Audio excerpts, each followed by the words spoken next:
Hi friends, welcome to my channel. இன்றைக்கி நம்ம சேனலில் நம்ம பொன்னாங்கண்ணி கீரை வச்சு சாம்பார் செஞ்சுருக்கோங்க.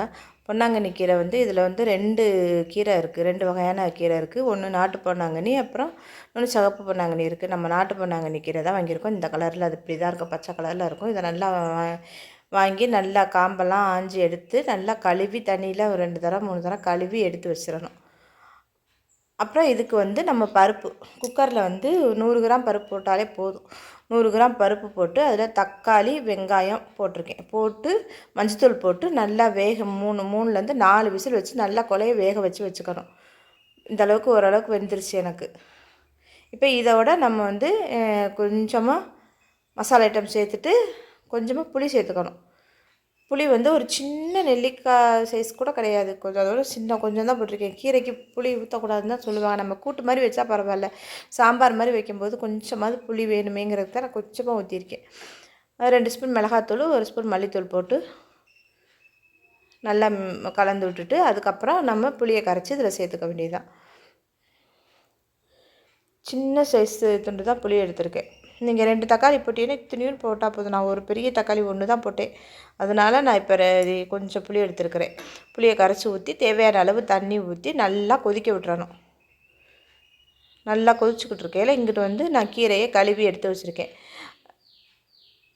இது பக்கத்தடுப்பில் கொதிச்சுட்டு இருக்கும்போது இந்த கீரையை வந்து நம்ம வதக்கிட்டு போட்டோம்னா தான் நல்லது.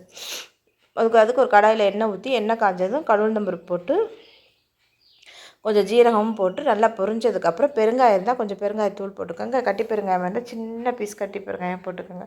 போட்டு இந்த கீரையும் போட்டு நம்ம நல்லா வதக்கி விடணும்.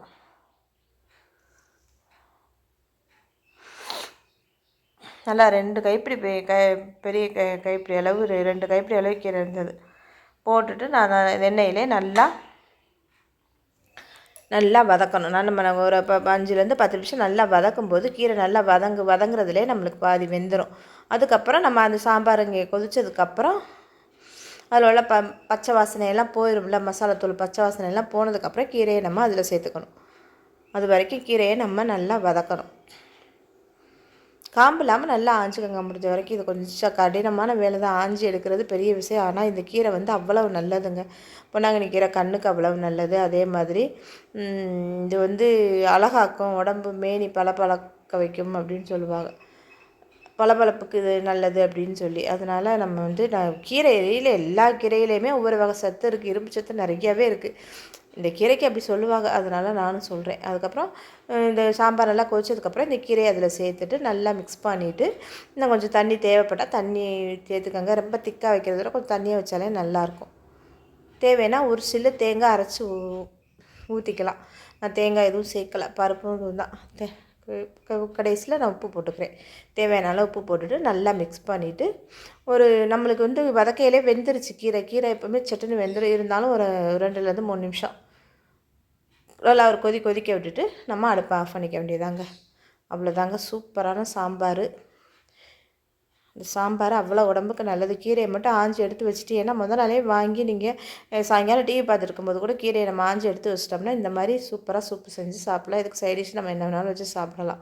வேறு அப்பளம் இருந்தால் கூட வச்சு சாப்பிடலாம். ஏன்னா இதில் சத்துப்புளி இதில் நிறையவே இருக்குல்ல, ப்ரோட்டீன் சத்து, பருப்பும் இருக்குது. அதனால் இந்த மாதிரி செஞ்சு சாப்பிடுங்க. தேங்க்யூ.